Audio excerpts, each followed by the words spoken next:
Vic, attends un peu, je désire te parler, juste quelques minutes. Tu sais, avoir le cafard est une chose naturelle.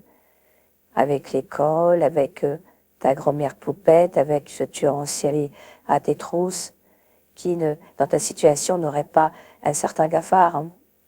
Mais l'important, Vic, est que tu continues d'avancer dans la vie et que tu ne doutes pas de toi, ni de tes capacités à réussir, à étudier. Et puis, il y a tellement d'autres opportunités que les études.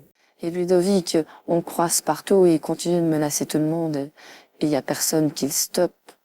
Ni la police, ni l'éducation nationale. Il est venu il y a quelques jours avec une arme à feu dans le cartable. Il est ressorti de sa garde à vue. Son père, qui est gendarme, a expliqué que c'est lui qui a fait l'erreur et qui a accidentellement mis son arme dans le cartable de son fils. Mais tu imagines le barjot, le père est aussi barjot que le fils. Mais le plus incroyable, c'est que de telles dépositions sont prises au sérieux par des procureurs de République. On se demande dans quel monde on vit. Ce cafard vient pas que de là. Vient aussi, je me demande, si un jour je vais pas finir tout simplement vieille fille, à 60 ans, vivre tout seul dans une maison. Peut-être que d'ici là, Mathieu m'aura quitté. Pour le moment, Vic, je te rappelle juste une petite chose. C'est que tu te maries pour tes 16 ans.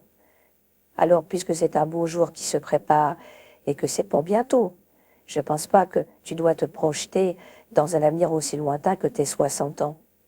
Il peut y avoir plein de choses qui se passent entre-temps. Tu ne peux pas être sûr que tu vivras même jusque-là. Hein. On peut avoir un accident de la route, il peut se passer plein de choses dans la vie. On peut tomber d'un escalier et se tuer. Hein. Donc, te projette pas jusqu'à tes 60 ans. Je dis que quand on a 14 ans, on vit ses 14 ans.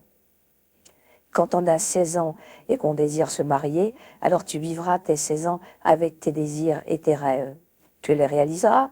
Et puis, c'est ça qui est important, c'est que tu parviennes à réaliser quelques rêves dans ta vie. Au moins que tu aies le sentiment de ne pas être né pour des prunes, tellement d'enfants qui disent « je ne sers à rien, je suis là pourquoi, à quoi sert ma vie ?» C'est le cafard qui te fait croire et qui te fait dire que tu ne sers à rien.